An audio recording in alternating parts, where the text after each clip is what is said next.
let us define what is the real meaning of yoga. Namaste friends, my name is Ritesh and I'm here in Goa with Kashish Yoga and conducting a 300 hours of advanced teacher training course in yoga anatomy for the musculoskeletal system. First of all, I would like to thank them for giving me this opportunity to share the knowledge with their students. And today, in this video, we will understand the meaning of yoga.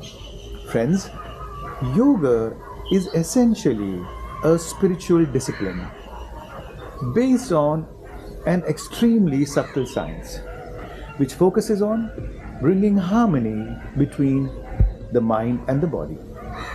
It's an art and science of healthy living. The word yoga is derived from a Sanskrit word yuj, meaning to join, or to yoke, or to unite.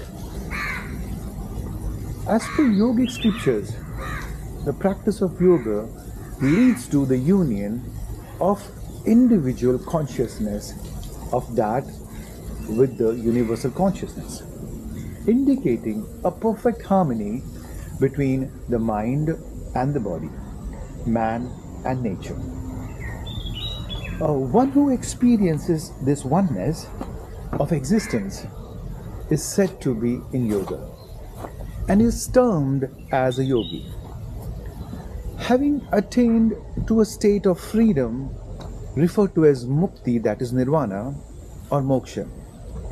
Thus, the aim of yoga is of self-realization, to overcome all kinds of suffering, leading to the state of liberation, moksha, or freedom, that is kaivalya.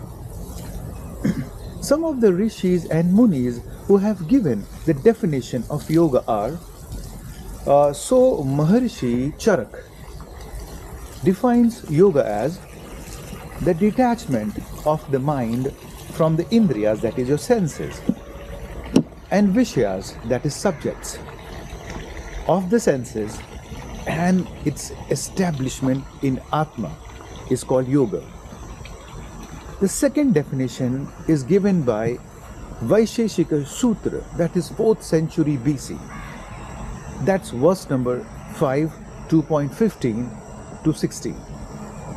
Pleasure and suffering arises as a result of the drawing together of the senses, the mind and objects. When that does not happen, because the mind is not in self, there is no pleasure or suffering. For one who is embodied, that is yoga. And one more definition is given by Maharishi Patanjali.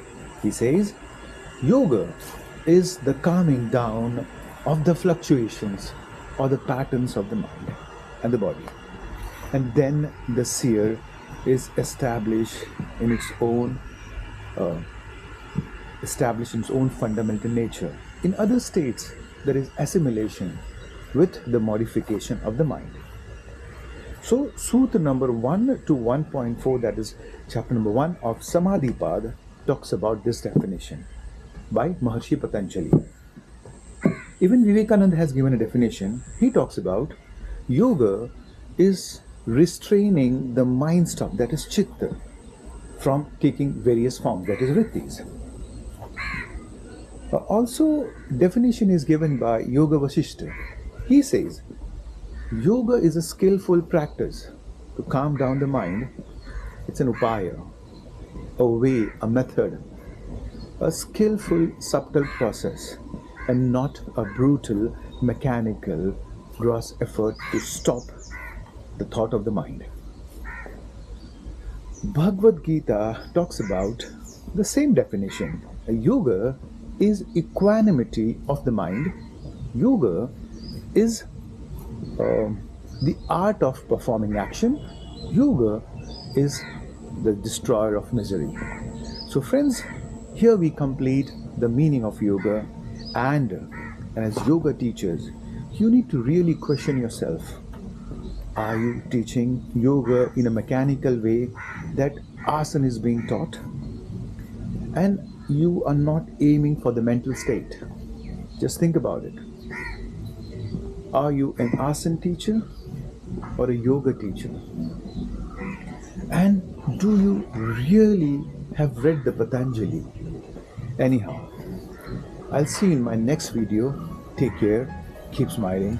Namaste.